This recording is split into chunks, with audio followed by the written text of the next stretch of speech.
Oh, I'm still glitching. Oh no.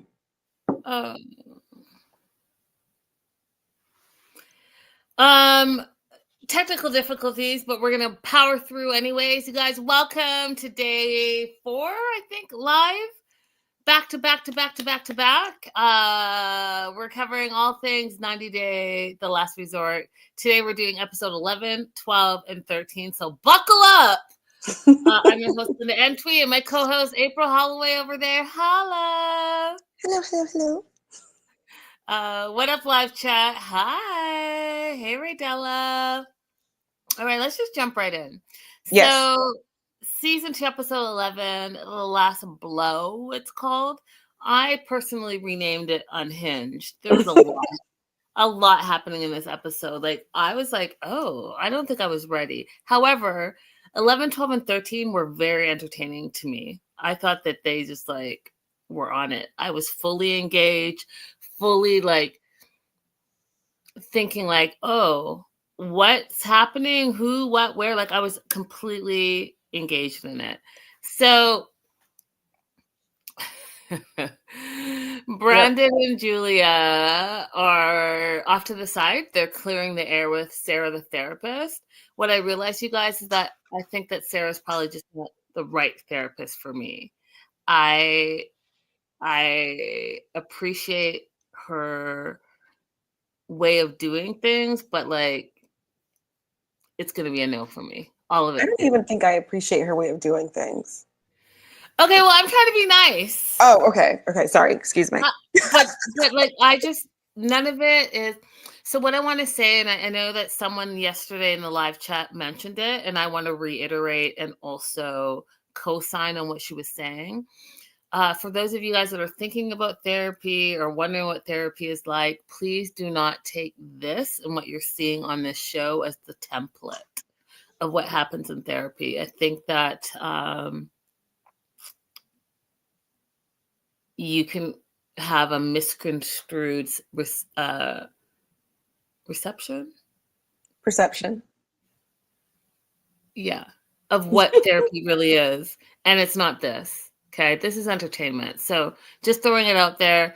I'm all about mental health. I'm all about therapy, group therapy, couples therapy, individual therapy, all the things. Do all the things for your mental health. I just want you to know this is not it. And for me specifically, Sarah, sorry, not sorry, but like, I felt Ari when she walked away. I was just like, yeah, this is not working for me. Anyway, so Brandon and Julia take some time away with Sarah to, quote, clear the air. Brandon's not sure if he can come back from this. This is a kiss from 5 years ago. And I am just like stuck that he's so stuck about it because they weren't even exclusive. Yeah, he started the K1 visa process, but you need to break down a little bit about what that timeline looks like. Clearly, she's been with you for 5 years. It's not like she slept with the dude. So I think you should just calm down. But I do think you're being a little selfish. You're making it about you and about it being bigger than it is, in my opinion.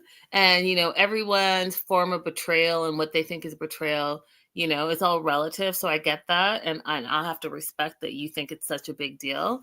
But if your wife has been with you for 5 years and has not cheated on you since, you weren't even exclusive, then I think that this one should be something that you should be able to heal and get past quickly. Julia goes on to say that she just wanted to get all of this off of her chest because she wants them to be real with each other. She wants them to be vulnerable with each other. And, Brandon's like, it's hard for him. He has a hard time with people. She's a safe place. So now he feels betrayed. And the wound is fresh and it's going to take time for him to heal. And Sarah's like, well, is forgiveness possible? Yeah, it's possible. But now there are doubts in his mind. And for Julia, she's had doubts and she's trying to say, and I get what she's trying to say, even with like the language translation, she's trying to say, hey, listen, I have all these doubts. I have these concerns. Maybe I have some things I haven't told you. If we're going to be in therapy and get the most of therapy and utilize it, then I need to be 100% honest. And these are the things that have been eating me up inside. And also because I have doubt about starting a family with you, because we can't be open and honest and vulnerable with each other, then that's also why I don't want to start a family with you quite yet, because we can't even deal with each other. And then sprinkle in the relationship that he has with Brandon has with his mom and dad, and how Julia feeling isolated. She's doing all the right things, you guys. She's asking the right questions. She's being open and honest and vulnerable. And that's what you're going to want in a marriage. You're going to want full transparency. Now, Brandon's like, oh, I would rather have not known and been in the dark. Would you, Brandon? Because to me, that seems like immature. Thoughts, April? Yeah, she's doing the second best thing. The first best thing would have been to talk about it when it was happening. Second best thing is before they make their lives more complicated by having children, to get it all out there and see if they still want to go through with that. Have those conversations. How many times do you have to tell y'all? Have those conversations before you get in serious relationships. Like, they're going to come up, and you don't want them to come up 5 years, 10 years down the road. You want them to come up before you say, hey, I'm in this committed relationship. Hey, I got married. Hey, we're having a baby. You need to have all those conversations beforehand. Right. People will hold things back. And then when the relationship starts going awry, or when the divorce starts, then they're like, you should know who you marry. I can't believe how this person is acting. But they never really delved into who the person was really deeply beforehand. That part. So he's hurt. He is telling. So what happens is there's a kerfuffle happening yonder. Sarah goes to find out what's going on. And in the meantime, Brandon feels hurt and says to her, I don't want any more surprises. So is there anything you haven't told me? And she's like, I don't know what I haven't told you, but whatever's inside me, if it bubbles up, I'm going to say it. And I thought, you know what? Good for you, Julia, because as his partner, she should be able to be open. If he's saying that she's his safe place, then also be her safe place and allow her to feel vulnerable and to open up to you without you getting like all butthurt. It's weird and immature. Sophie and Jasmine are over at the tent, and we find out a bunch of stuff about Rob. And I will tell you guys, side note, behind the scenes, BTS, hashtag BTS. I text April this afternoon because as I was watching this episode, I was like, Rob's temper scares me. He definitely does not have conflict resolution skills. And I'm going to talk about why I think that shortly. But Sophie and Jasmine are by the tent.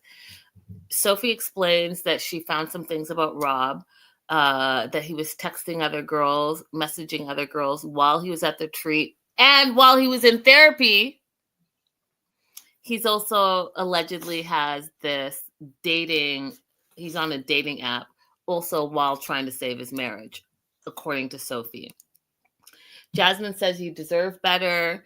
And you need to go and tell your truth. And part of the reason you're hurting so much is that you've been holding on to this and not telling anyone. And you need to go and tell your truth.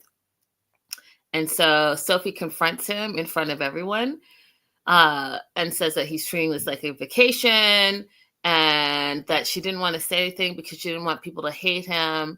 But she thinks that he's not trying at the relationship, not trying at the resort.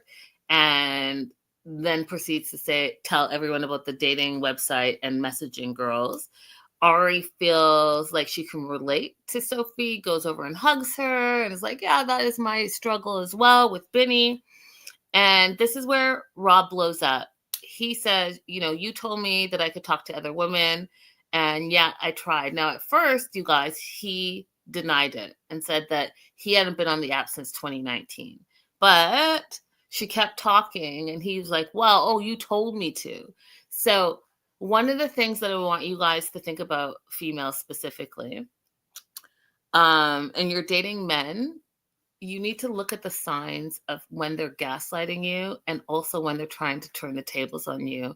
And for me, like I said earlier, Rob's temper from going to 0 to 100 because he got confronted, A, he felt guilty, in my opinion.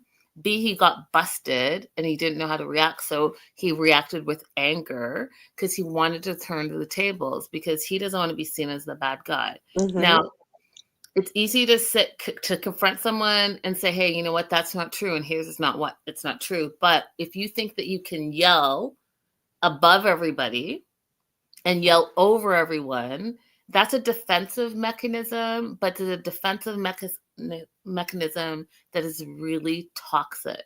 And I want you women to pay attention to it. If you are confronting, and not even confronting, if you're having a conversation or calling something out with your partner and they don't like it and they're yelling to the point where you can't even communicate, it's a big red flag. This was a big red flag for me for Rob. And like I said earlier, his temper scared me because there was no communicating. It was all yelling. It was all accusatory. It was all name calling. Those are red flags because where do you go from there? What if you add alcohol into the mix? Mm-hmm. What if there are children in the mix? Like, Mm-hmm. you really need to pay attention, ladies, to what's happening right now, because that's not going to change. Your thoughts on that, April? It won't change. It'll just get worse. I was thinking in the beginning, I didn't understand why Sophie walked up to the entire group and started addressing that. And then in the end, I was like, oh, maybe she did that because she wanted them to be able to see his response. So she wouldn't be alone with his response. That, and also, I have heard a lot of the allegations and some of the things that she said in the past on social media, and it could be from fear. If the things that she's saying happened and are real, and the things that she's alleged that has happened and are real, then I can see why she confronted in a group situation instead of one-on-one, because of fearing this. And this is the third time I'm saying it. His anger was scary to me because there was it was like not even like, hey, let's have a conversation. He just freaked out and he stayed at 100 the whole time. And who was right there aiding him all along the way? Who? Josh. Josh is up next. You guys, listen, I don't have anything good to say about Josh, and it's unfortunate. No. And I was thinking the other day, and I'm not sure if I said it, but some people should not be on reality TV, and Josh is one of those people. Why? Because I want him to, and you know what? Even if he watches back these episodes, I don't think that he has it in him to self-reflect on how awful of an individual he's coming across. And live chat and replay, let me know what you think, but I think this is one of those guys that you stay far away from. Far away from. Because if he had any ability to self-reflect, he would have looked at the other shows that he's been on and been able to say, okay, here's a time where I hurt Natalie and I would replay it differently. He has no introspection at all. Yeah, because he's a narcissist, and, narcissists can do no wrong. And it's all about him. And let's talk about why I think it's all about him. When he said, I don't like to be touched when I'm sleeping, and he's complaining that Natalie was touching him, and then it all got all twisted up, and he then says, well, she's making it a bigger issue than it is. And she's saying, hey, I've been with you 3 years. All of a sudden, you don't want to be touched? Again, you guys, look at the red flags. Even though I can't really call this a relationship, this is not the first time that they've slept in the same spot, area, bed, tent, whatever the case may be. It's not like they've not been intimate, right? So she already knows what he likes and what his preferences are. So all of a sudden, he's throwing out there that he doesn't like to be touched. So for 3 years, she didn't know that you don't like to be touched, or you're lying. Has something changed in your situation with yourself? And what I mean by that is, here is another hint, you guys. When men are up to something, whether they're cheating or they have another relationship, or they're feeling guilty about something, then they're going to make little things out of big things, and certain things change. And that's what's happening with Josh. Josh has left the resort more time than he's been at the resort.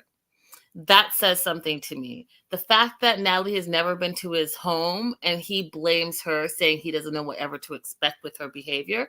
Granted, that's true, but he's also using it as an excuse, because I'm convinced that he still lives with his ex. He's got a couple of kids there, and who knows what that situation is. And breaking news today, you guys, I read that Natalie went on another blogger's site and did an interview and told them that he is now dating another 90-day cast member that's not Natalie. So I say all that to say, he's not into her. He hasn't been into her for a long time, but what he does like is the attention that she gives him and the control that she allows him to have over her life. And you guys, really, y'all need to stop doing that. Y'all need to stop doing that. You need to cut out the dead weight.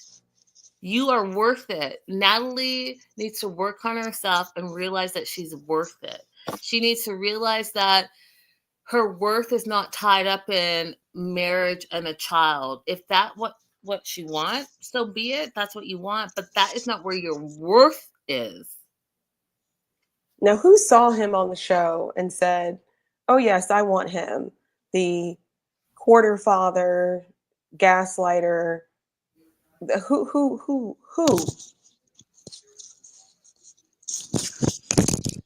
Clearly, Natalie is who.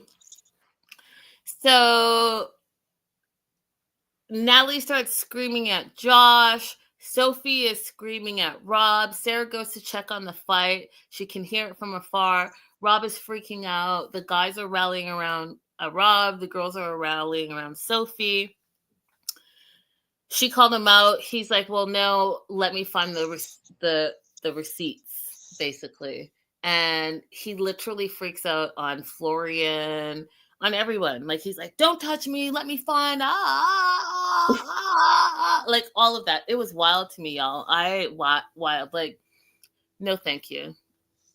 You're in your 30s and you can't communicate. You can't use your words. Instead, it's all about temper. Like, Rob, my suggestion to you is that you get into therapy immediately and deal with your anger issues, because what you don't want to do is make a mistake and end up in jail because you've hurt someone because you went from 0 to 100 and you didn't mean it, because you didn't know how to control your anger. So he says March 4th, 2023, she sent him a text that he can act single because they're on break and she won't hold it against him. Now, the two of them have issues with the timeline. She's saying, yes, but we were starting to work it out and get back together. And he's like, no, we've been on break ever since. Now, what's interesting to me is that he was originally denying being on the app since 2019. But then he said, oh, yeah, then I went on the apps. And then he's like, oh, yeah, well, you said I could be single. So what is it, Rob? Were you just not on the apps and no since 2019? Because if that's the case, then you wouldn't be acting the way you were and you wouldn't be freaking out the way you were.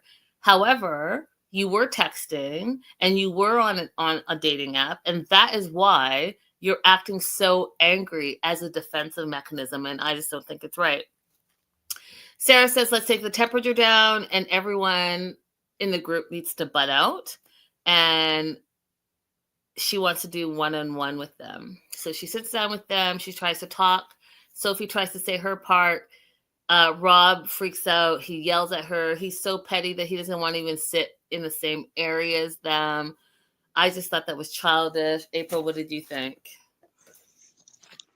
Yeah, he's being extremely childish and immature. And y'all, don't let anybody make you think that it's that hard to delete your dating profiles. When him and Sophie got back together, whatever the time frame was, it would not have been that difficult for him to go in and delete that profile so it wasn't still active on the app. I'm a firm believer that if you see somebody's profile still up, they're still using it. 100%. Period. 100%. Period. So they try to explain to Sarah, the therapist, that they were taking a break. And I laughed at this because Sarah said, when you're married, there's no breaking up. Like, you're not dating, you're married, idiots. And that Mm-hmm. just showed me a little bit more of the immaturity with these two. So they don't resolve anything. Sarah's advice is that they should take some time apart and reflect on what's happened. And here again, Sarah, I'm sorry if this sounds terrible, but I think that was not good advice because they clearly don't have the tools to self-reflect. Michelle, hey girl, hey, it's been a minute. Hey Christina, hey girl, hey. They don't have the tools. You haven't given them the tools to self-reflect, and they're still at 100. So instead of trying to bring the temperature down and try to get, in my opinion, to get them to some type of common place where they actually can do the work, you're like, just go your, aw, thank you, Michelle, love you is right back. I got better at doing my hearts. Mm-hmm. Are they better, April? Not really. I can self-reflect, and April didn't even have to say anything because she already knows. Whatever.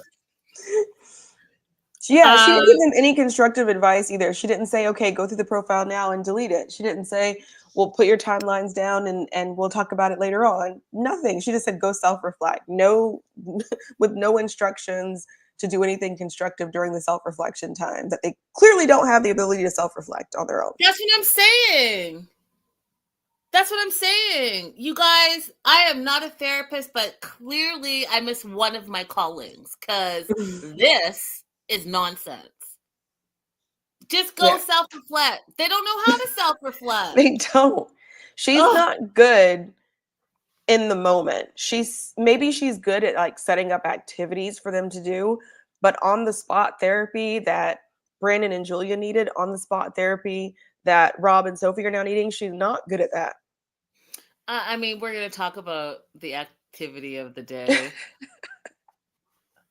We're going to talk about that too. Sophie starts crying. She calls her mom. And, you know, I don't also, again, she wasn't giving the tools because I don't know where her mom is in her sobriety, but her mom is one of her trauma sources. So I'm not sure if she's the exact person to go to. And we know all of the drama that we've seen on social media between Sophie's mom and Rob and Sophie. So I don't think it was necessarily the best thing to call the mom and, you know, rant and rave because the mom is not going to help her in this situation. April, agree or disagree? I agree, but it honestly doesn't seem like she has anybody else. It doesn't seem like she has any other family members that she trusts and has a relationship with. All her friends that she has in the US are basically new friends. She shouldn't call Callum for this kind of thing because that will create a issue between her and Rob again. So we don't see Sophie having relationships the way that we have seen some of the other people have relationships outside of the other contestants, the other 90-day people who were there. And I agree with you, but then why are they at a retreat with like 3 therapists? So she can't go and say, hey, I need some help to one of the therapists. I think that would have been a good idea, but if Sarah is who they have at their disposal right now, that really would not have been help. She's shown us twice in one episode how unhelpful she is. And so I guess, again, what I'm trying to say, you guys, is that please don't let this be representing what you think therapy is, because I feel bad. Can you imagine, like, being open and vulnerable and willing to discuss your issues finally, and then you're not given the tools by a proper, I don't know, you know, like, I don't want to say what I want to say really, but like, you have therapists and they're not there for you in your weakest moment. That's disappointing to me. It is disappointing. Oh, I really turned that around quickly. No rant, you guys. Let me just tap myself on the shoulder right there. Natalie's freaking out of nowhere. And April,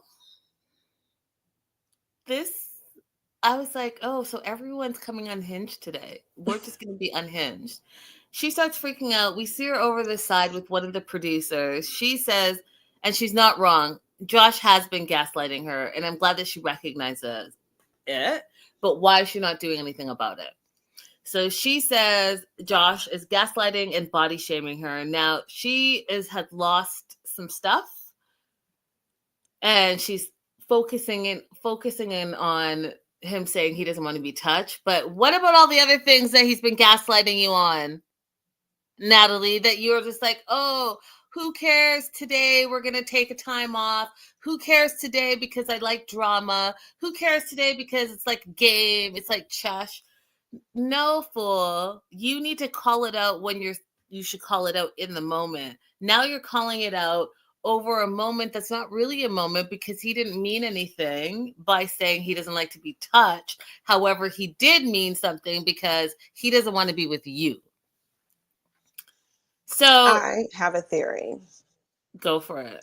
I think the only thing that has been holding Natalie to feel like she has some connection with Josh is their sexual relationship. 100%. And so when he took the position, I do not want you to touch me. I don't want to be cuddling with you. Now she's being rejected from every angle. Because before it was, they don't see what he does for me when we're alone. They don't see how good our relationship is when we're alone. Well, now it's good. It's not good when you're alone either. So now, without having the proper language to say how she's feeling, she's turning it into he's body shaming me. I don't think that's what she's really trying to communicate. I think what she's really trying to communicate is the little bit of breadcrumb that I was getting in this relationship is done. It's over. He denied me last night. And I just don't think she knows how to say it. I agree with you 100%. So while she's freaking out, she calls him a piece of trash, says he can't take, and then he says, well, I can't take her anywhere. And he tries to use this behavior as an example of why, saying he's not sure how she'll act. He feels suffocated. That's why he can't bring her around his family and friends. And who knew? I did. Florian is the voice of reason. He's the actual real therapist there. He's a de facto lawyer like April. April's a real lawyer. And he controls this whole situation and takes the temperature down 100%, like the therapist should have done with Sophie Rob. and me. Mm-hmm. Yes. So he takes Natalie aside, and I literally call him the Natalie Whisperer now because he's the only one that I've seen in all the time that we've known Natalie that has been able to take her from 1,000 to 0. And knows how to talk to her, knows when to cut her off, knows when to listen to her. Like, I was like, okay, go ahead, Florian.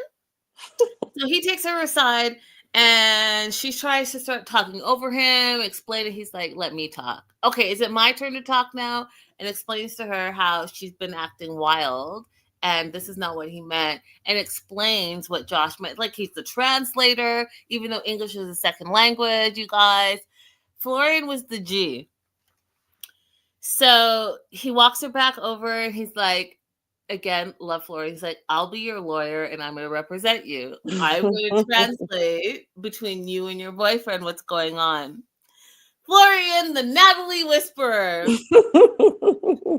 So he does all of that, and Natalie's still kind of like extra about it and wants Josh to apologize, even though Josh apologized a bunch of times. And Florian was like, hey, listen, he apologized like 10 times. Say thank you. Like, he went down to that level and was able to get Natalie and meet her at her crazy level, and boom. Then he's like, hey, hug and make up. And this is where I thought, okay, this all worked. But then, Natalie did the low blow and she tried to knee Josh 2 times. And I was like, oh, so you're immature as well. Like, when you said that you liked the drama, I should have believed you the first time. Yeah, she didn't lie. She was very direct about that. She is not ever going to have a good relationship because she likes this roller coaster. 100%. She needs to go to therapy, real therapy. Yeah, these therapists are not what she needs. Because that No, one therapist that she kicked out, that should never happen with a therapist. not at all. And that one therapist is the only therapist that has shown me that she knows what she's talking about. Mm-hmm. The other two, and I can get it. I'm not going to go there, but listen, the sex therapist, is the only one that knows what she's talking about, in my opinion, so far. Agreed. So we go back to Sophie. She's freaking out. Okay, and this, you guys know me, and so I have to say something. But the fact that they're in this national park, wherever they are in Arizona, and she is sitting on the dirty, nasty floor of that public restroom, I personally had to fast forward. Yes, she was having a panic attack, and yes, I wanted to be there and listen and all the things. I couldn't do it because I couldn't get past that she was cross-legged on the dirty. Do you know how much nastiness is in there? Why are y'all so nasty? That's not a y'all thing. That's a her thing. I don't know anybody who wants any part of their body to touch anything in a public restroom. Shoot, most of us don't want to touch the walls in our own showers.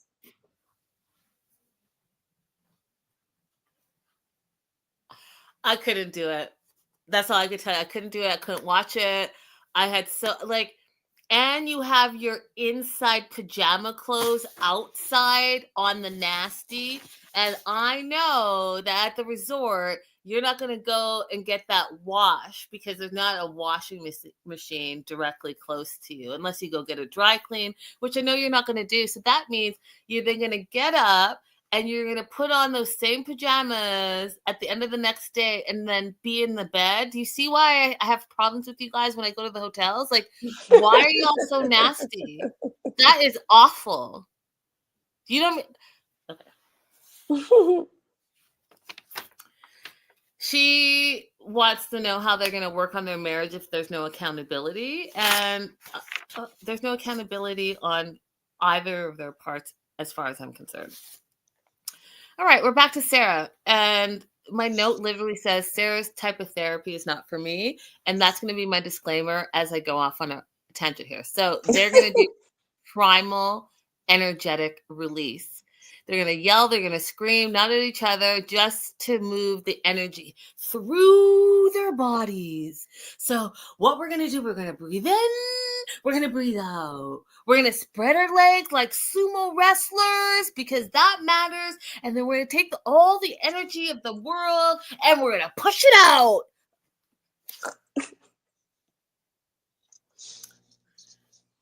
Mm-hmm. Okay, Sarah. I don't mind this when I'm in yoga, but they are not at this resort for yoga. And first of all, read the room, okay? So instead of giving them the tools that they need for conflict resolution, because clearly all of these couples are in conflict, all of them, you're going to say, hey, no, let's just do this energy exercise.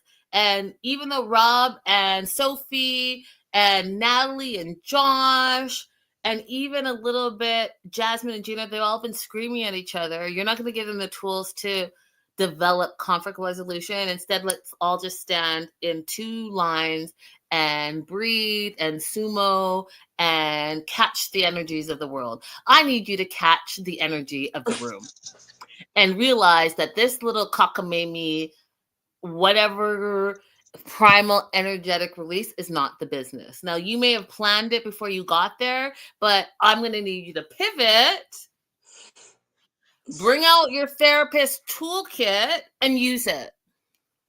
Yeah, she needed to adapt. She failed at adapting. And she could have said, hey, you other people will take some people and do this activity that I already had planned. The rest of you stand back, stand aside and wait. We're going to do something else. Like Becca said, in that moment, I would have been like, ma'am, can I see your credentials? That part. Becca. So Ari's like, it's a no for me. My anxiety's already high. I'm not doing this wide stance. I'm not pushing this imaginary ball of energy across the world. And when she said push it across the world, that also irritated me. Like, what? Not really sure. What'd you say, April? I have no idea what she meant by that. Florian, because Florian is my favorite. Again, my heart that I'm not great with, but love Florian. He is like, oh, this is like kung fu. And he tells Stacy, he's like, I don't really like these new things because I don't get it. I don't get it. And then he's making jokes. So he sees, because you guys, you saw it. You all watched it. Whoa, whoa, whoa, whoa. What? That's what it was. It was a lot of that. And so Florian looks over at Gino doing that, and he's like, Gino, be careful. That's too much power. And then he said, Gino, you look like Kung Fu Panda. Died. Ari walks off because she's all stressed out. This is not working for her, and I don't blame her. However, the group thinks that she is jealous because she's not getting enough attention from the group. But she says some mean stuff. She's like, I don't like this. I want to block out all these morons. And then she starts crying. She comes back and says, I've been dealing with the same thing that Sophie's been dealing with, a narcissist, and you guys award narcissist behavior. And I don't think that that's okay. Now, do I think the way she said it is the right way to do it? No. However, are they rewarding narcissist behavior on this retreat? 100%. They have not called out Benny. They've not called out Rob. They've not called out Josh. And they've not even called out Gino, who, you guys, I'm going to get there, but I don't know what's going on with him. But something is like really, really, really wrong with him. Like really deep-seated, twisted, dark, devilish something. Like it's, and then I realized, you guys, when I told you, like, I don't like his like weird giggle and like that weird nervous energy, it's because it's juxtaposed to that darkness that's in him. And so like he giggles, like, think about it, it's awful. I thought about it, I was like, oh yeah, nope, no thank you. So Ari wants to take a break from the constant conflict. She's like, I've been in conflict for the last 5 years in my marriage, and I'm in constant negative energy with you all. I'm not for it. She calls out, and then I thought she was going to go down a whole list and name all of them. She calls out Julia, saying Julia is desperate for male attention. And I have to tell you, she's not wrong. Right? But what she is wrong about is the context. So Julia, who used to be a dancer and made her income from dancing, is used to that male attention and used to turning it on for her income. So that hasn't gone out of her. Doesn't mean she wants to be with those men, but that's just like her second nature. April, agree or disagree? I don't think that there was any need for Ari to say that, but I do think that Julia enjoys a good time. Okay, fair. And she called Rob a narcissist. Yeah, I didn't understand. I still don't understand. Why does she need the other people in the group to not like Biniam? It's a control thing, though, April, right? It's a control thing. She's having a hard time controlling him. She hasn't been able to control him for some time. And so she wants to rally everyone around on her side that they don't like him so that she can be like, yeah, I'm right. It's a control thing. Think about it. She calls out Rob for being a narcissist. And then Sarah's like, enough. So she walks off and takes a break and says, yeah, like I need a break. And Florian is laughing at this whole situation because he just thinks like it's a lot of drama. at 9 o'clock on a Tuesday. You know what I mean? And so my question to the group chat and to you, April, is, oh, hey, Janice. Janice is not an Ari fan at all. No. And Thanks Janice for is watching. coming to us through Facebook. That's cool. Hi, Janice. Hey, Y'all, Janice. family, welcome, Janice. I think this might be one of the first times she's here. So show your melanated way hospitality. Okay. Live chat, replay, April. Question of the day. Does screaming work for you as an outlet to relieve your frustrations? Does screaming work for you as an outlet to relieve your frustrations? For anger, no. For grief, yes. So when I said that I liked the stuff that they were doing in terms of yoga, I did a lot of yoga after my dad passed. And it was a good way when you do those, they have a name for it, but those deep breath exercises and some of the poses even that you get into, I would just spontaneously cry. There was a good time for release. And I had a really good instructor who doesn't bother people as the class is going on. Like they'll just let you cry it out. And they don't even like, if you have a pattern of coming and crying, they don't even bother you afterwards, you know, like it's just your thing and you can have it. So for that, I thought that was like a good release for me. But if I'm angry about something or frustrated about something, the best thing for me to do is make a plan on how I can get over whatever that thing is that's making me angry. Like I would literally sit down and start writing out a plan. Screaming does not help me in those incidents. Group screaming would not help me in that incident. I need a plan. Yeah. April, excuse me. April says no. Michelle says no. Yeah. And I say, hell nah. It doesn't work for me. I don't know if it's the Canadian me where we're just like peacekeepers and all of that stuff. But like me screaming at the top of my lungs for frustration would just make me more frustrated. And then have 10 other people screaming. Again, I'm not into Sarah's type of therapy, so I'm probably already skewed. Let's go to Jasmine and Gino, and we're going back to that last episode where they had hypnotherapy, and he lied. He didn't tell the truth, so he made up some weird thing about her going back to Panama. She wants honesty. She wants to know what it was. He starts crying. Now, one of the things I thought was interesting is that he started crying, and deeply crying. And then his answer to her was, I wish that I didn't touch any of the girls in a way that hurt you at the bachelor party.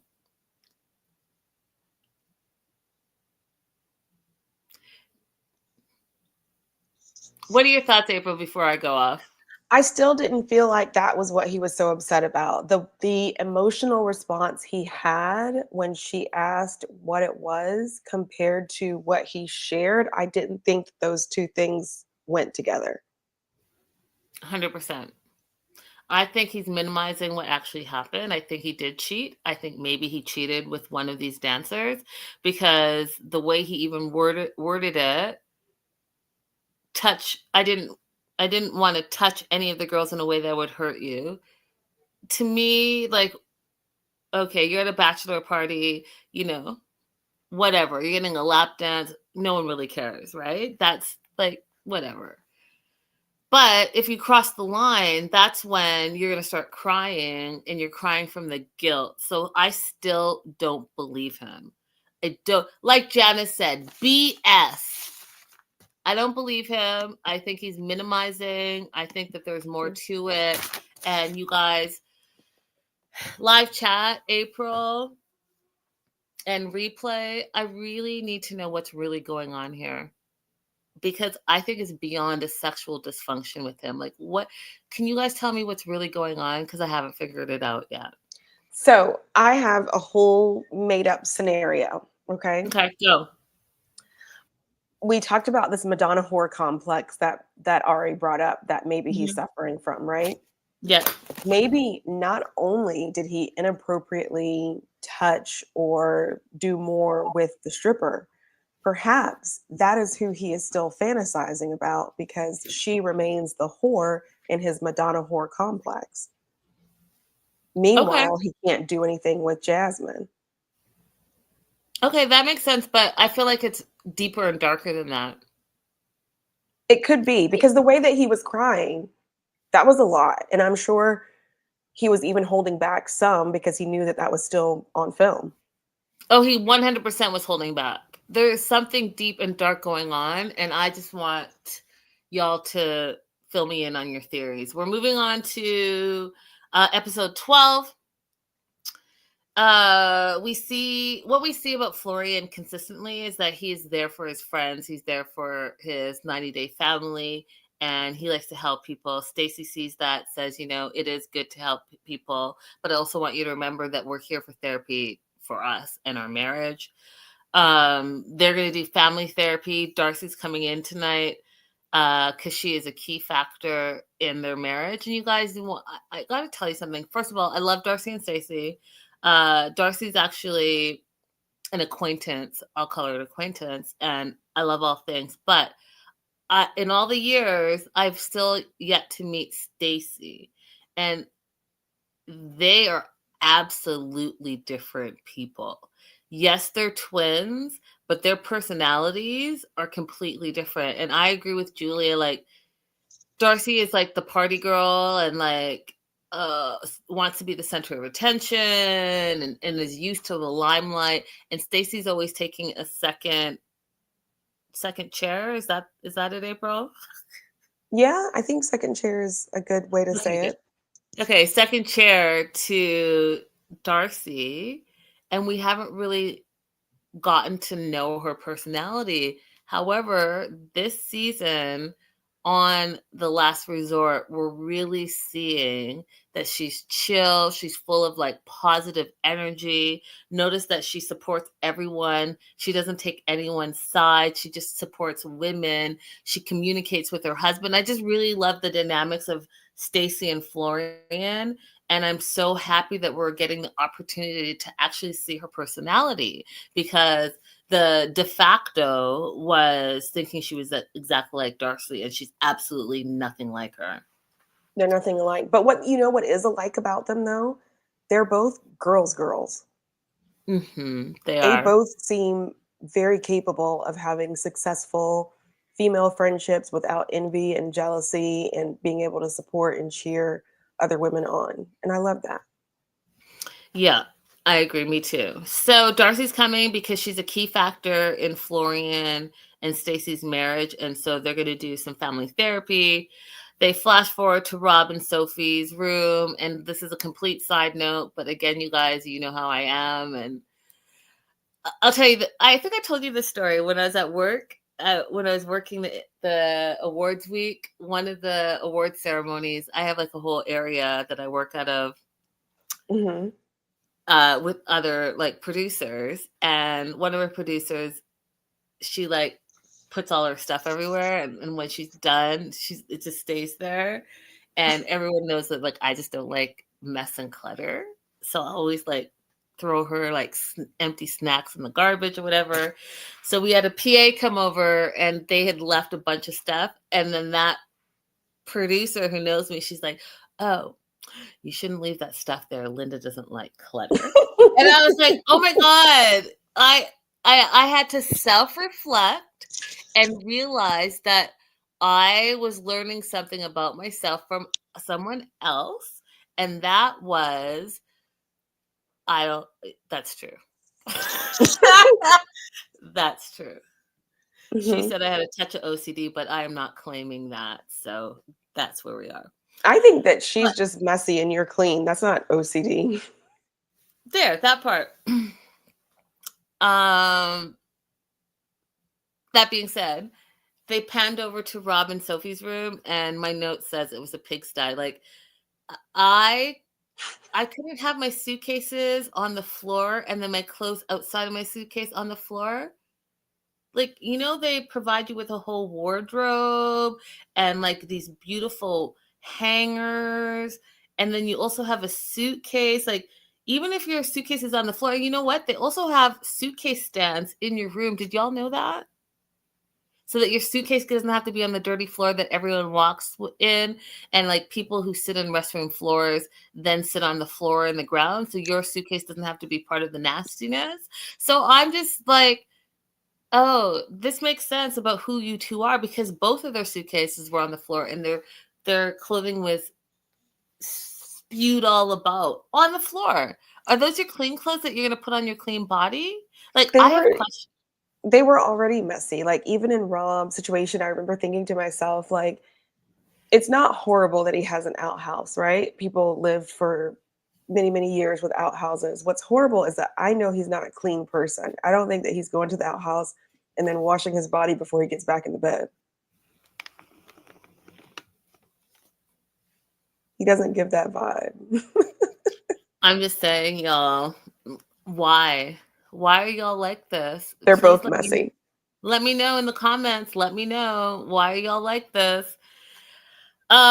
We flash over to Kristen, Avi, and Ari. They FaceTime, and basically it's Ari just complaining some more. But she had a sweet moment with Avi, which I thought was the buildup to what I knew was going to be the separation of this couple, because Avi's like, oh, I love you, mommy. You're the best mommy.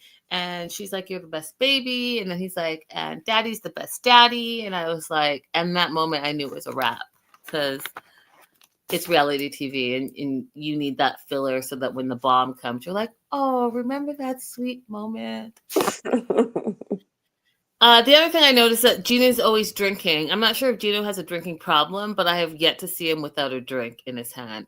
April? Jasmine noted that.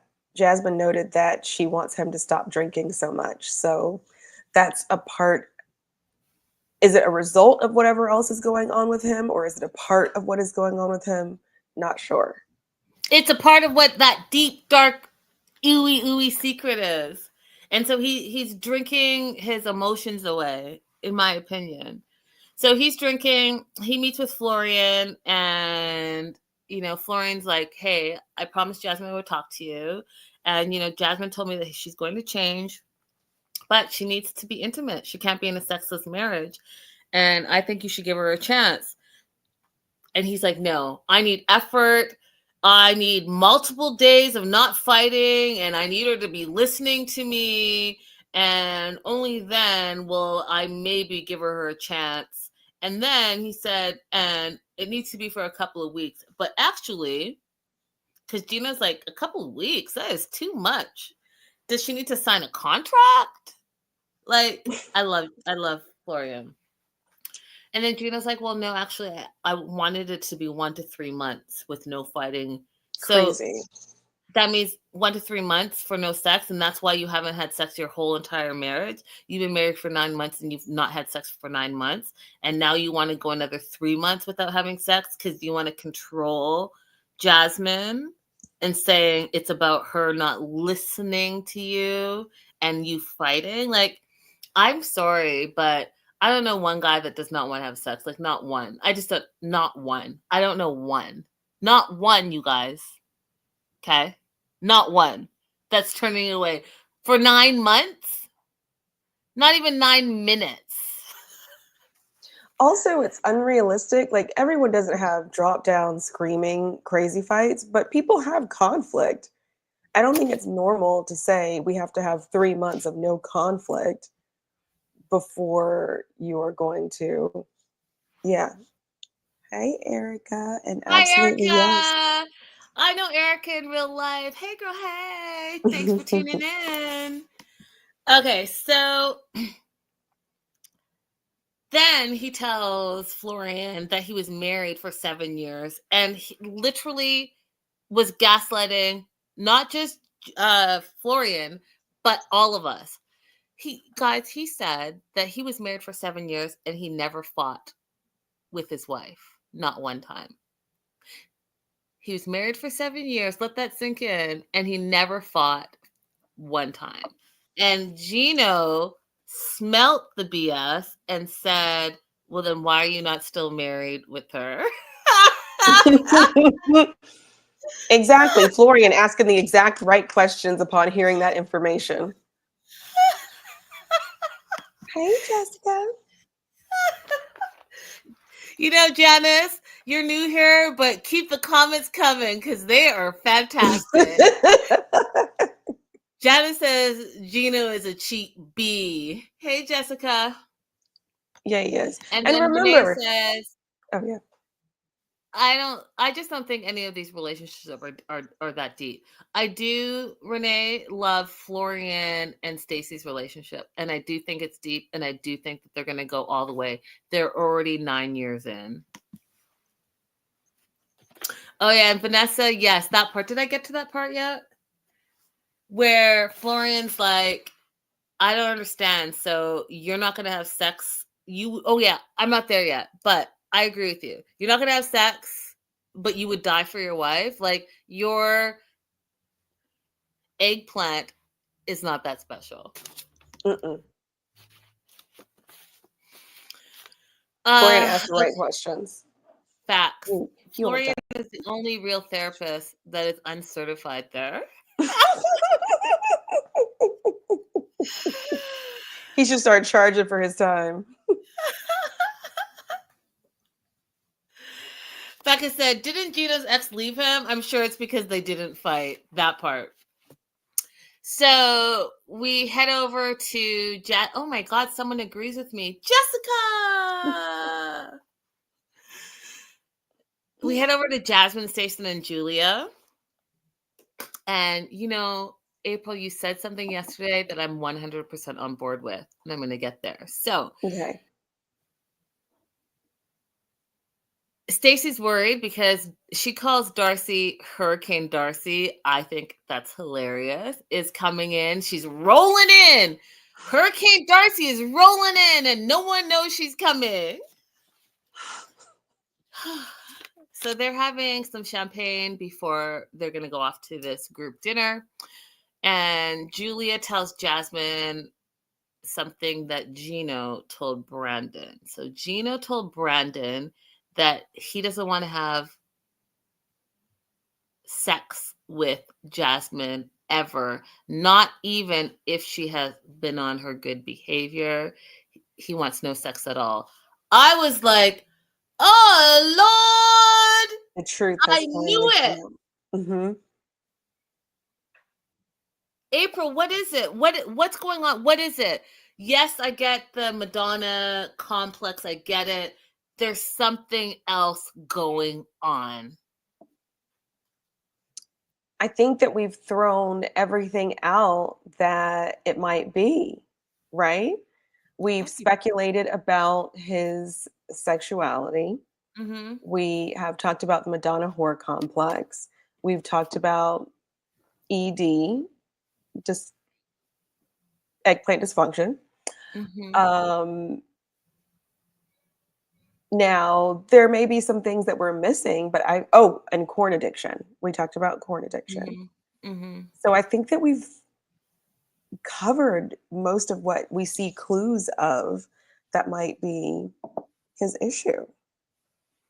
I'm confused, y'all. Because, yeah, we talked about all those things, but I still don't know what the answer is. But he literally has been lying like Jasmine said, to her face. So he's telling everyone, oh no, it's about us fighting. It's about us. It's not about fighting. You literally told Brandon that you just don't want, you never ever want to have sex. You're in a marriage that you never want to have sex with your spouse.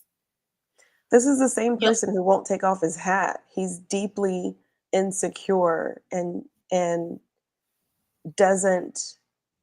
he's unable to be introspective and honest with himself. Y'all, there is something wrong. He has some deep trauma that he has not dealt with, and he's a grown-ass man, and shame on him for projecting his trauma onto his wife. You, A, should never have gotten married, and B, you should have dealt with this a long time instead of now trying to not only financially control your wife, but sexually and emotionally control your wife. It's a red flag. It's going to be a no for me. And remember, his first wife was also a K1 wife. Mm-hmm. His first wife was from Brazil. So he has long sought out relationships that are unequal in power dynamics. Hey, Lori. Hey, Lori. So Jasmine's like, hey, listen, she took it well. She took what Julia said well, and she's like, you know what? This is why I want an open marriage because I need to satisfy my needs. I love Gino. I don't want to get a divorce, but he's going to need to open it up because it's clear to me now that he's not trying to also meet my needs. Which also, you guys, I can't stand the fact that he keeps saying that she's not trying. She's been communicating with him. She's telling him on a regular basis what her needs are, and he is like, no. He's trying to control the situation. So I don't like how he gaslights and turns it around and be like, well, this is what you're doing and this is what you do. Guess what? You're fighting because you're trying to control her and she's trying to take back some of her freedoms. Terrible. Yeah. So go ahead. Oh, no. I was agreeing with you. See, Linda, we agree more than we disagree. We are on a roll. 2025 is a new year. There's one tiny little thing I want to throw out before we maybe finally get the answer at some point in time, right? Uh-huh. What if he is simply no longer attracted to Jasmine because of the surprise plastic surgery that she had? That could be it. That could be it. Let's put that on the table as well. When Gino says Jasmine isn't trying or listening, he means say it for me. Acquiescing. Thank you. Acquiescing. I think that is true. I think that we view listening as allowing him to talk and coming to some compromise, and he means listening as doing what I tell you to do and not complaining anymore, not having any opinion, not asking me to do things like take you to the gym, just being comfortable being my bird in a cage. That part. Jasmine's not willing to be in a sexless marriage anymore, and she found a person, and she's going to introduce that person to her two besties at the resort. Gino is asked if he's willing to die for Jasmine, and he says yes, but he still won't sleep with her. Florian thinks that's ridiculous, and again talks about how, your eggplant is not that special. Jasmine met Matt, who we know is also now her baby daddy. Congratulations to them. That baby's on the way immediately. So that Matt, who she was calling, and men, I need you to pay attention because where you're lacking, and men and women, anyone in a relationship, where you're lacking, that person's going to fulfill that need after they constantly say, hey, I'm lacking in this area. I need you to pay attention to this. I need you to pay attention to this. I need you to pay attention to this. After this is going to stop telling you, and someone else is going to pop in that place before you expect it. Look at how she was leaning on Matt, who she met at the gym, who you wouldn't even drive her to the gym. You wouldn't get her a car to go to the gym. Going to the gym is important to her. She complained, and then you know what? She got there on her own, met Matt, complained about how her husband wouldn't support her fitness goals, which I think is really shitty of you, by the way. And guess what? Now Matt's her baby daddy. Is anyone surprised here? No. Matt believes sex is health, which I tell you guys all the time. Make sure you're having those conversations. Make sure you're having those conversations. Are you having the conversations about sex, religion, children, money? And now, even in present day now, all of like the AI and like your likeness and all, throw that in because you never know how that's going to affect how you raise your children, what you're posting on social media with the kids and all of that matters now. Talk about everything. Put all the things on the table. Don't let anything be a surprise. So Florian asks Gino, do you love Jasmine? And Florian thinks that you basically should do anything for love. Marriage is about give and take. It's about sacrifice. It's about love. And he doesn't understand why you won't sleep with her. It's easy, he said. And then Gino says, I have my beliefs and you have your beliefs. No, there's something else going on there. 100% there's something else going on there. And that is my note. What is really going on? If you're just joining the show, you guys, Gino, something's going on with him. We've talked about all the things, whether it's like sexual dysfunction, whether he doesn't like Jasmine and the plastic surgery, whether, you know, perhaps his attraction is to a different gender, or perhaps, what was the first thing that we talked Corn about? addiction. Oh, yeah, his corn addiction. We have thrown it all out there. We can't figure it out. If you guys know the answer, pop it in the live chat, or you have a thought or a theory, pop it in the live chat or the replay. So the girls call Matt. She explains that she's told them all about him. The girls have some questions. What do you want from her? Is this platonic? Is it romance? He's like, we're good friends. If something happens, that's good. I'm down. If it doesn't, that's okay. All I want is her to be happy. Correct answer, Matt. Love you already. He's like fit, all the things shows that he's fit. Julie's like, take your shirt off. And I started laughing because that is so Julia. I Dinner am a time. little bit concerned though. I'm Why? a little bit concerned about Matt because what does it say about his personality that he's okay waiting in the wings of a married person?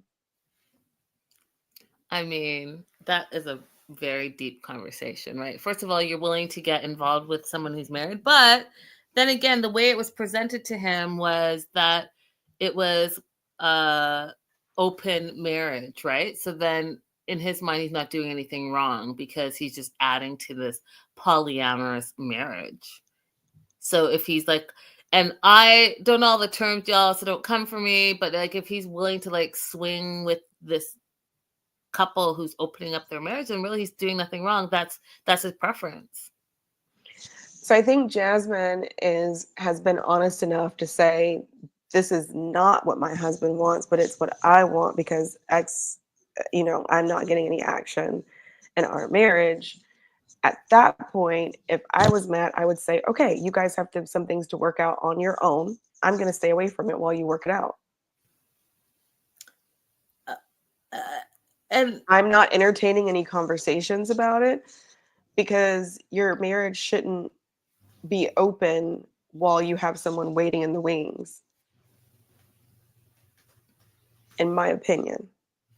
yeah, you're speaking with logic, right? But they're speaking with emotion. And I think that, again, I don't think he thinks he's doing anything. Actually, they're not.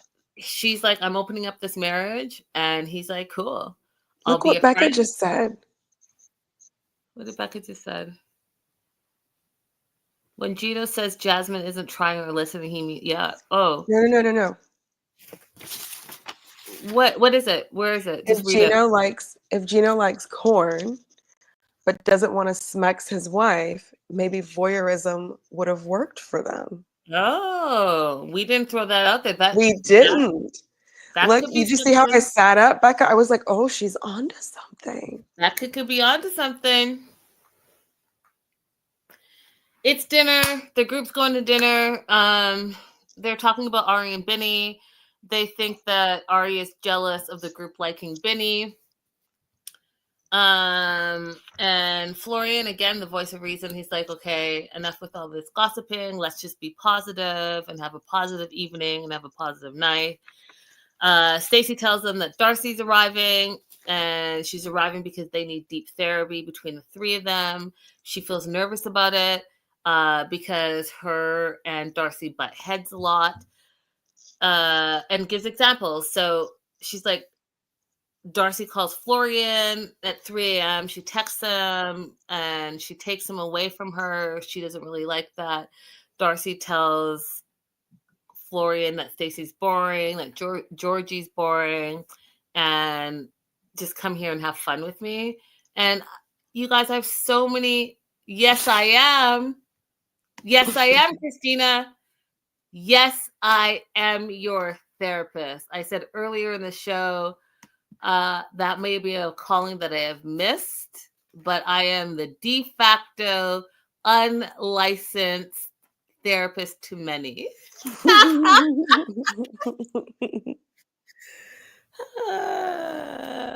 So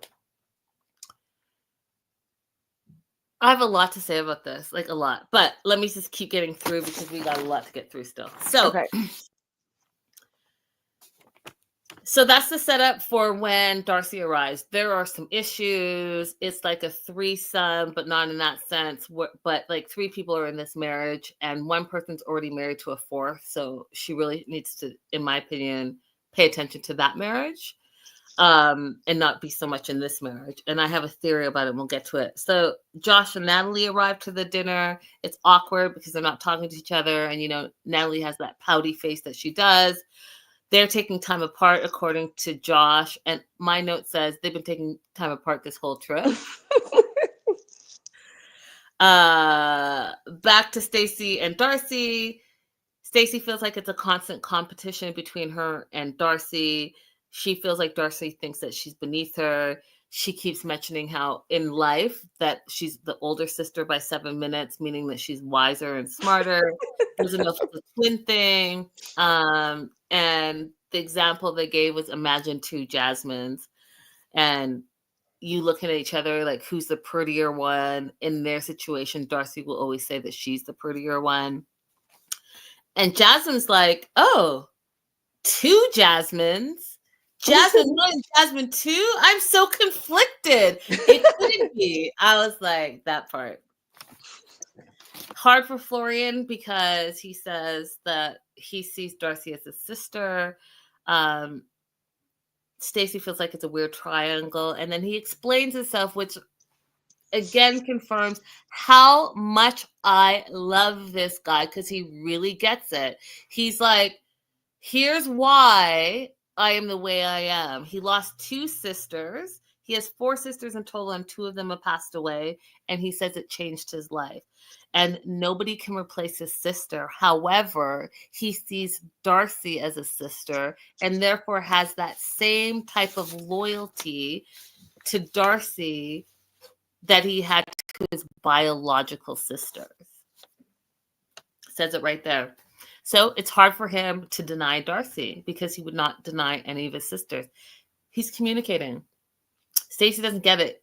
He's like, well, she's like, you should separate wife from twin and you shouldn't be in the middle of it. And when you are, you have to take my side, period. Because he's like, I don't know whose side to take. She's like, I'm your wife. You should take my side. Darcy arrives in all of that shenanigans. And are you surprised by the drama, April? I am. I didn't know that Stacy was this upset.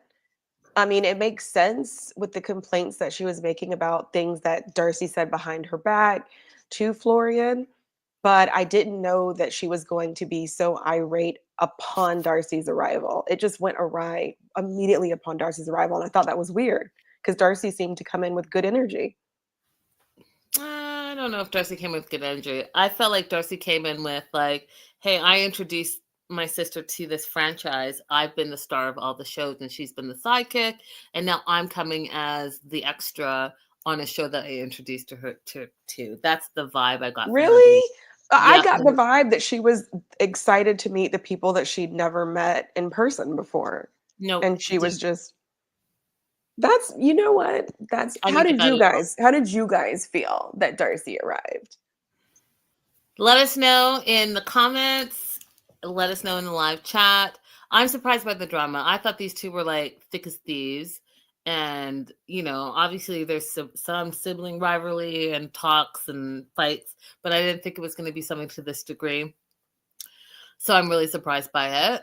Stacy. That's Darcy. Stacy and Darcy, according to Stacy, have always had tension. Don't know if it's a twin thing, but whatever it is, it affects the relationships. And Julia says it, and I agree with what Julia said. Julia says, like, now that she met both of them, they both have different energies. Stacy's calm and patient, and Darcy's like more of the partier. And I thought she nailed that 100%. Stacy says that Darcy tries to take her husband from her, meaning Florian, and she has her own hubby, but because she can't communicate with her own hubby, which is Georgie, and has issues with her husband, she uses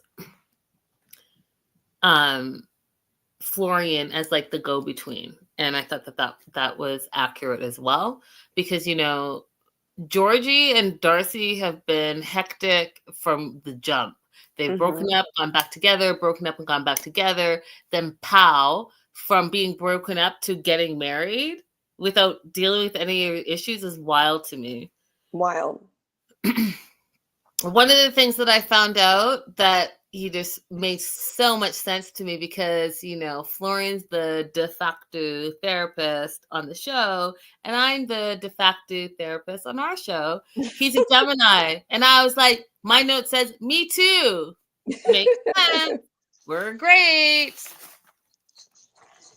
Geminis are okay. Y'all could be crazy, but What? you're all right. Sorry, what?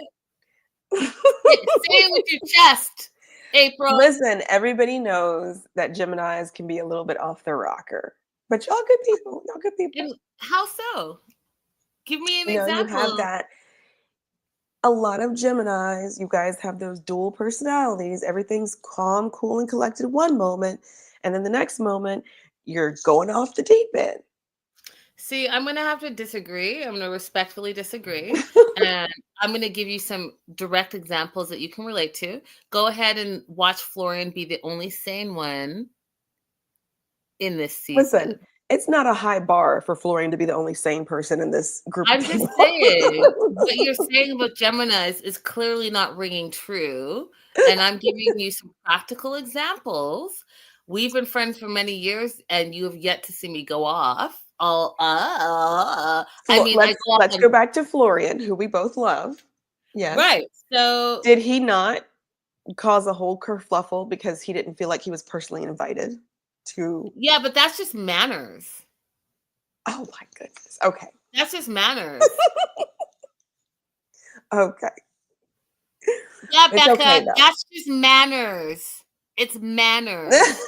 Exactly, Becca. I don't know. You said it at the same time. Becca, are you also an Aries? Because I'm an Aries, and I feel like we're connecting a lot today. And I will not deny my people have problems.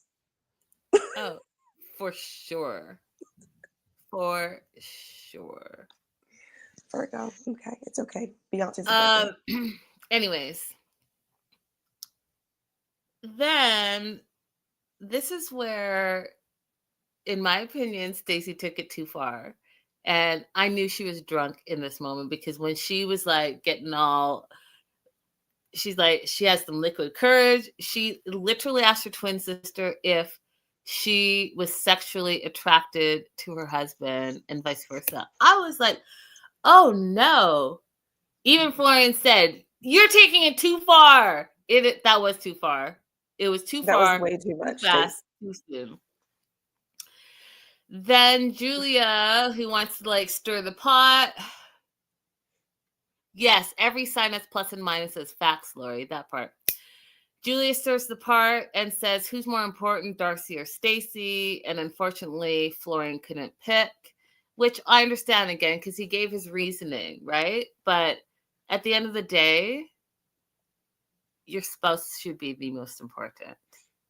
I think so too. I think that they need some more firm boundaries between them, where Florian can still feel like he's being a good brother, because obviously he wants to honor the relationship, and where Stacy doesn't feel like she's being left out. For me, I feel like this is more of a Darcy and Stacy issue than it is a Florian issue. Yeah, because Florian just wants to support the both women that he cares about, right? Right. But Florian, at the end of the day, your wife is your wife. She's your number one, period. Like, that's the answer to that question. Yeah, that's also true. But I think that, let's say, okay, I have 3 older sisters, so I've always had brothers-in-law. If I'm calling one of them at 3:00 in the morning and it's not an emergency, I think it's my sister who would tell me, you're being inappropriate. Stop doing that.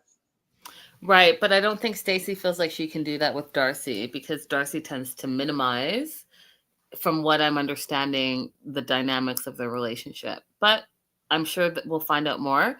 Mm-hmm. Darcy's now mad about the scene Stacy's created. Stacy takes off. She walks away. She goes back to the room. Darcy follows. Florian follows on the encouragement of Jasmine.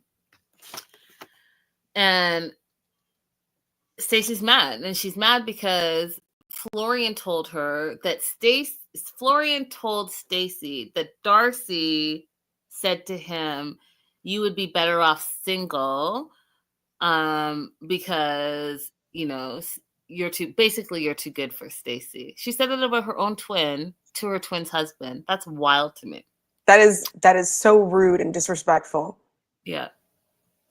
And what are you trying to do? And I agree with Stacy that I personally think that Darcy's miserable in her marriage and doesn't want her sister to be happy. So is trying to sabotage that marriage as well, so that either she can have her sister back and they can have have misery together, or there's something else going on there. Because why are you trying to sabotage your sister's marriage by saying that? Maybe she is one of those people who wanted her sister to be single when she was single. Like maybe she said this during the time before she got married to Georgie, because she did seem sad because they had that whole plan. They wanted to have a twin wedding and all that stuff. So maybe she was having a hard time with that.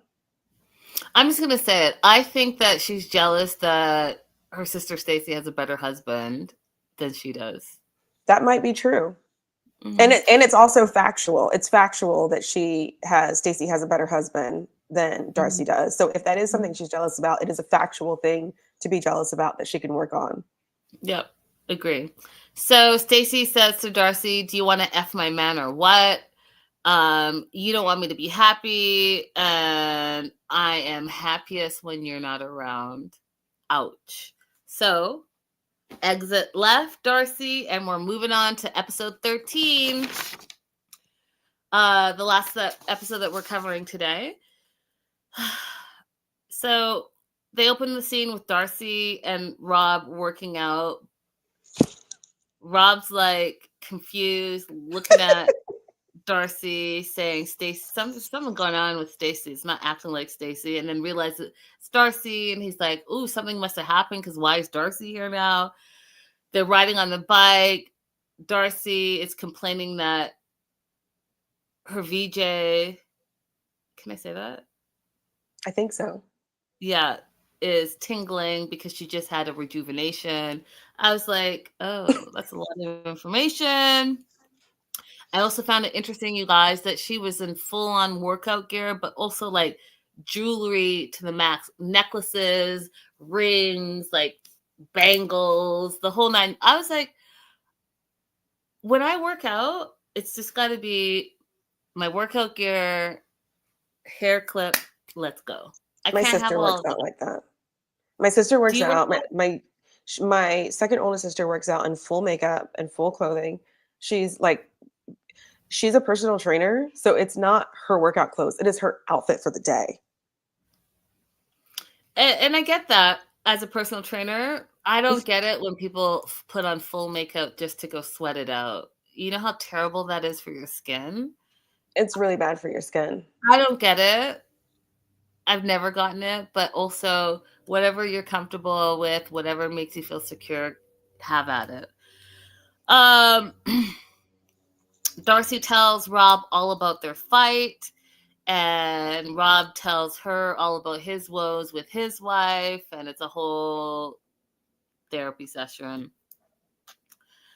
But what I thought was interesting is that Rob to camera said, if Darcy is doing the things that Stacy says that she's doing, meaning like calling at 3 a.m., trying to hang out with Stacy's husband all the time, saying what she said about he should be single, Rob's like, I can see why Stacy's side-eyeing her, because either you want to get with her husband or something else is going on. And I agree with him. I agree with that. Why would you say that about your twin's husband? Why are you calling him at 3 a.m. when you have a husband that should be in your bed or with you at 3 a.m.? Like, none of it makes sense, to be honest. It's weird to hear Rob be so reasonable after we just saw him act ridiculous.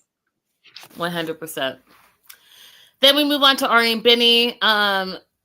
He comes over to her room. She treats him like he is the stepchild, asks him to wait in the room over there. She doesn't feel supported by him or the other couples of their retreat. And so she's asked James and Sarah to come over so that they can talk through what's going on and what next steps look like. She wants Benny to be held accountable. Benny starts laughing. And I'm confused by her need to point fingers and diminish Benny. You know what I mean? Like I'm like, she's stuck on that. She wants everyone to think Benny's terrible rather than, hey, this is about the marriage situation. Like, I'm confused, but here we are.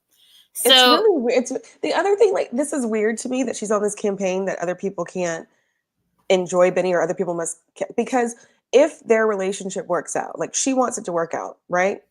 If their relationship works out, don't you want people to like your partner? Right. And then you've turned them all against them. And then what? You now need to turn them back towards them. It's weird. And why are you paying so much attention to that? It's weird. So she is telling the therapist that that's what she wants. She wants like everyone to hold him accountable. And I thought the one thing, Sarah, that you said correctly as a therapist was that you cannot control how other people see Benny. You can't control how Benny takes in accountability. You can't control it. It is what it is. And I was like, that is the only piece of therapy that you have given this whole resort. Right. But even in saying that, in her saying you can't control how Benny takes responsibility, she doesn't give him a chance to. I would have preferred for her to then turn to Benny and say, you have a chance to speak now. Nobody's going to interrupt you. What would you like to say? Because he hasn't had an opportunity to fully explain what happened ever. Ari keeps cutting him off. Agreed. I also think they should have brought a translator in. I don't think it's fair to him. Same. But at the end of the day, they have both mutually decided that it's better not to be together.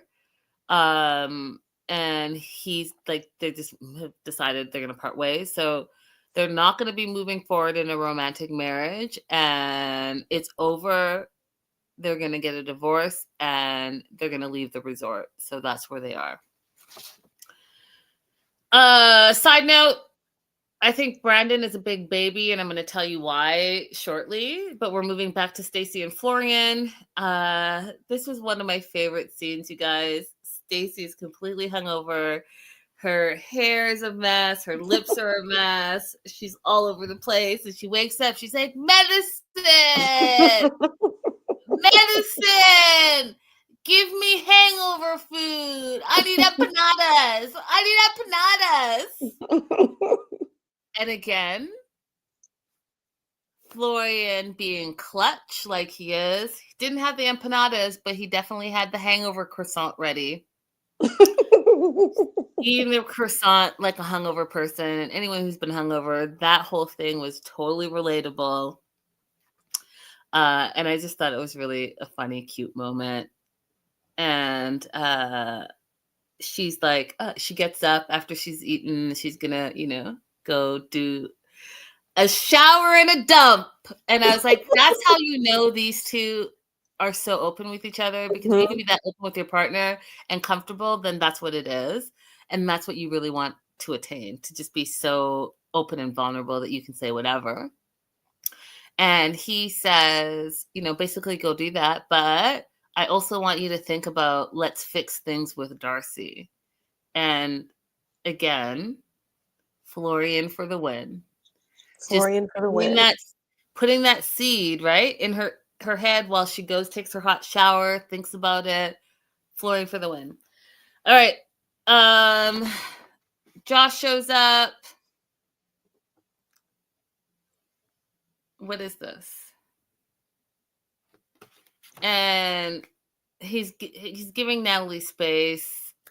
saying they're staying in 2 separate rooms. He wants Natalie to, quote, act normal.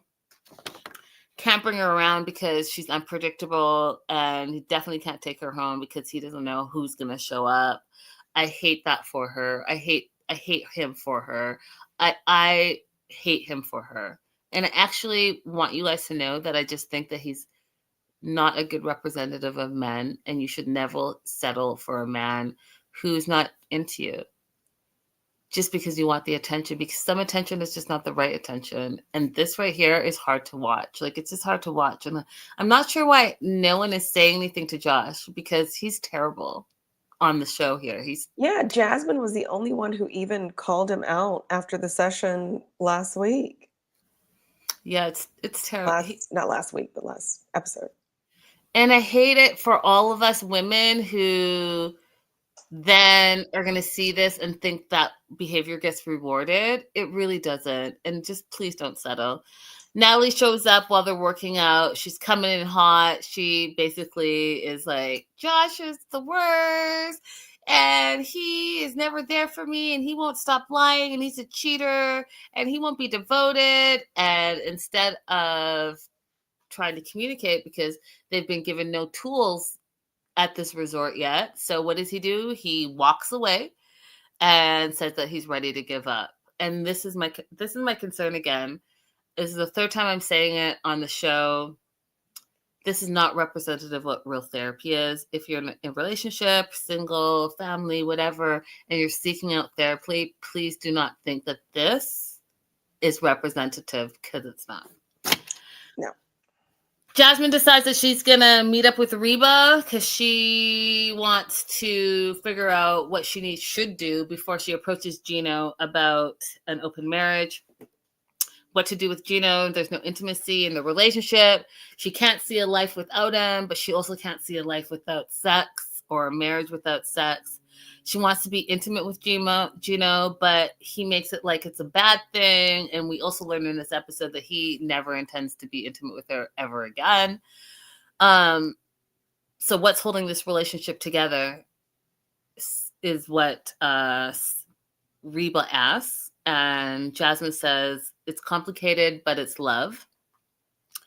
And then Reba opens up to her and says, and this is the first time I'm hearing this. April, tell me if April definitely knew about it, but the first time. So y'all, an open relationship is now called an ethical, non-monogamous relationship. Did you know that, April? I've heard that phrase before, but honestly, I run from that phrase whenever I hear it.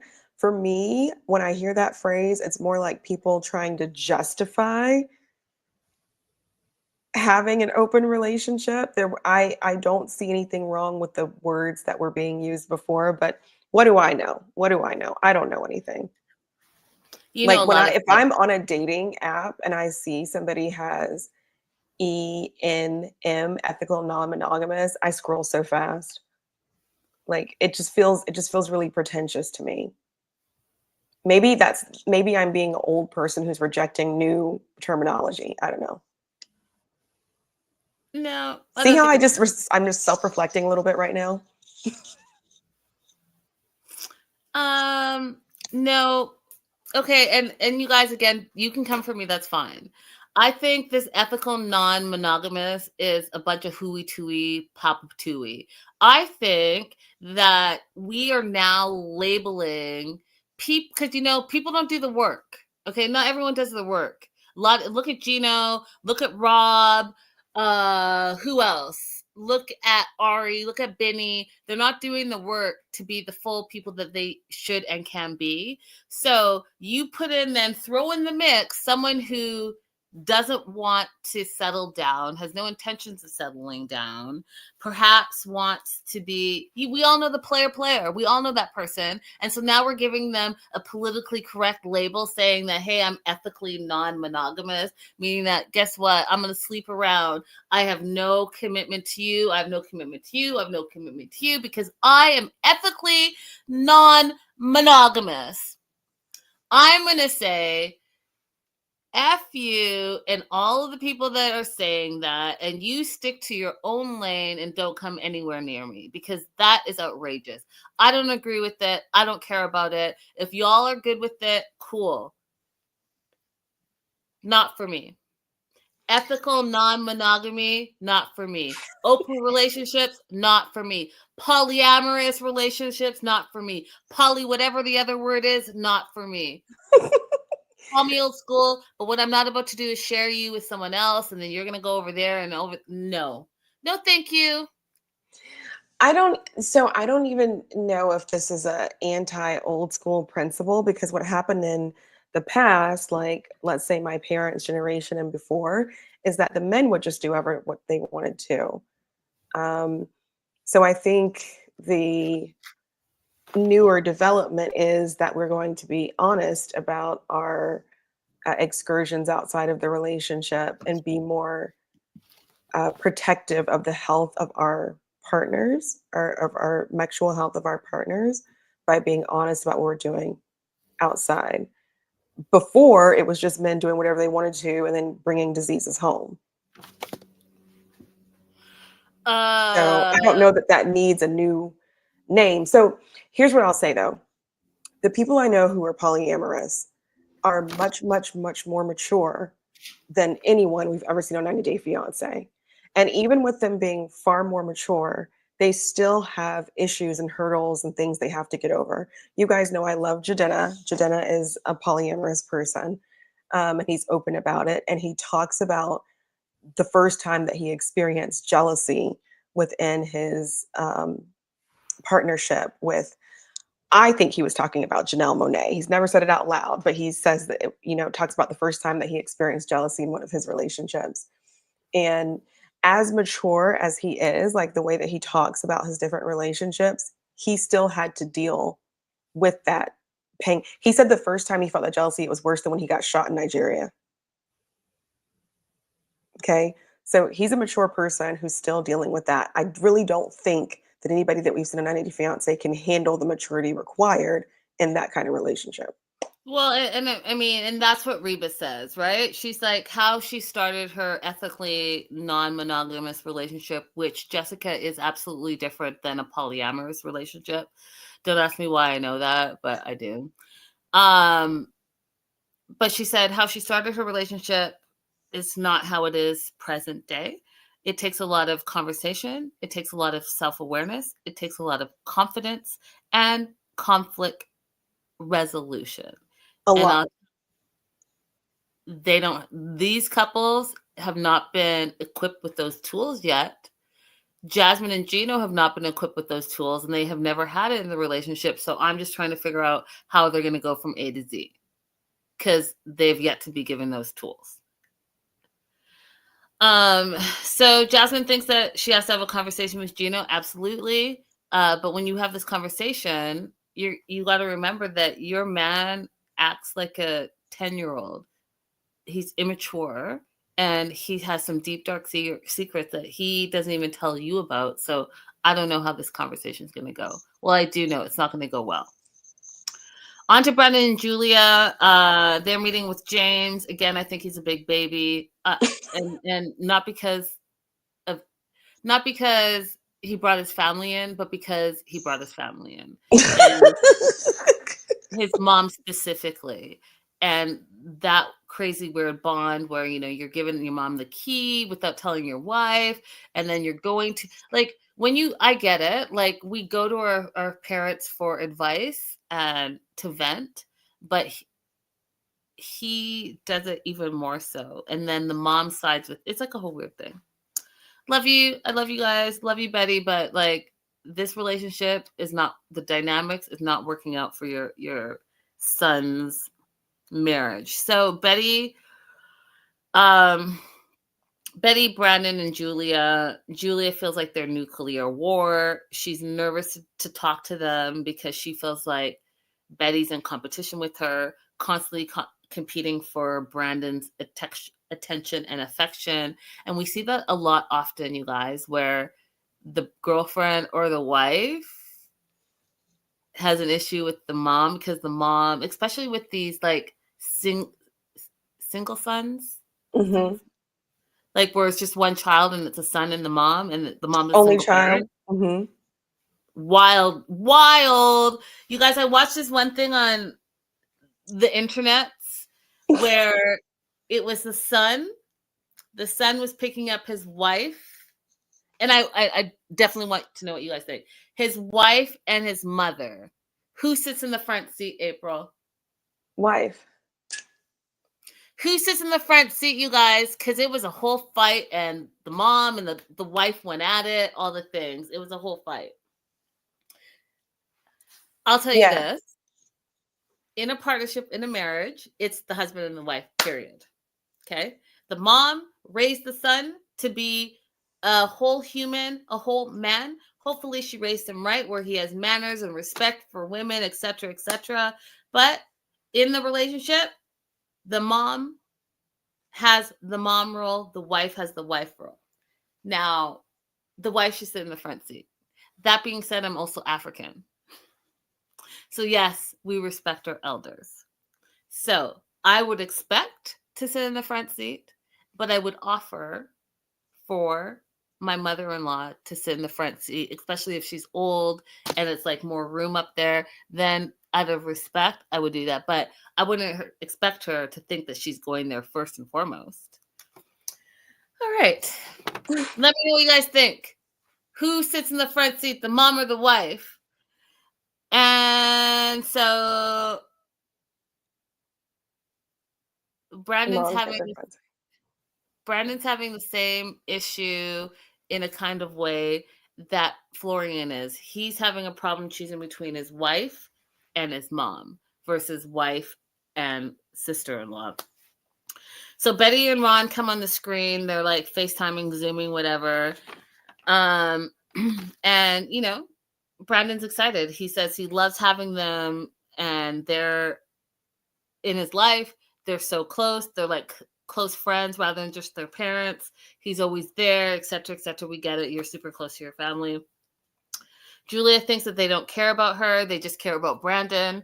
And he constantly tells his parents about their problems. They always side with him. She doesn't feel supported. And I get what she's saying.